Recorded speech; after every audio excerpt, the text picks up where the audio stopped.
Assalamu alaikum, grade 7. This is your lecture of Oxford Progressive English. As you know that we are studying unit number 7, water. Today we are going to study chapter number 4, 6 foolish fishermen. So open your books at page 178. 6 foolish fishermen is a fiction, that is an imaginative story. It is an English folk tale.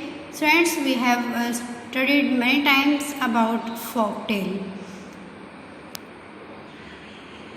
You know that folk tale is a story that is circulated from generation to generation. So it is an English folk tale, and this story tells us about the foolishness of 6 fishermen. So let's study the summary of this story. Summary: this folk tale talks about the foolishness of 6 fishermen who are brothers. One day they go for fishing and decide to catch the fish from separate places. After catching fish, Alf started counting his brothers so that they may not lose any of their brothers. He forgot to count himself and found that there are 5 brothers and 1 brother has been lost. The other brothers also counted, but every one of them forgot to count himself. They believed that one of their brothers has been drowned. Meanwhile, a boy came there. He counted them, and they were 6 in number. The foolish fishermen became very happy, and they rewarded the boy with the fish they had caught. So friends, in this way we come to know about the foolishness of the fishermen, that they lost all their fish that they had caught with great hard work just because of their foolishness. So let's now move towards the words meanings of this chapter. Keen, eager, raft, flatboat, spy, to discover, strolling, wandering, tickle, make somebody laugh by touching, chuckle, to laugh quietly. Now open your books at page 180. We are going to study reading for understanding. So open your notebooks and start to write. Reading for understanding. Question number 1. Explain how the brothers came to believe that one of them had been drowned. Answer. They made counting, but each one forgot to count himself, so each one believed that one of them had been drowned.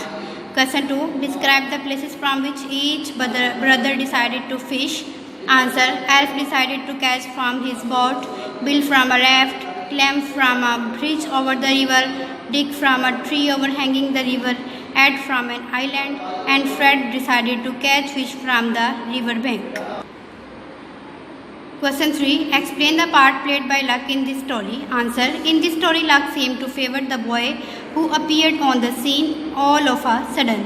He got all the fish without any effort of his own. Question 4.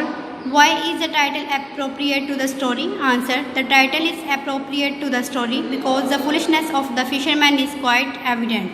Students, will write these question answers and words meanings in your notebooks and learn them. Students, now come page 181. Here is an exercise. Write separate sentences using the following parts of the verbs to lay and to lie. So students, these are verbs about lay and lie. You will write separate sentences for each word. This is your home task. You will write, these are the words that consist present simple tense, simple past tense, and simple future tense. So we have studied all these tenses in our video lectures and also in online lectures in Zoom app. So this is your homework, that you will write sentences of these words in present, past, and future simple tenses. In brackets at the end of each sentence, write down the verb tense. So after writing sentences of these verbs, you will write the name of the tense in bracket also. Allah Hafiz.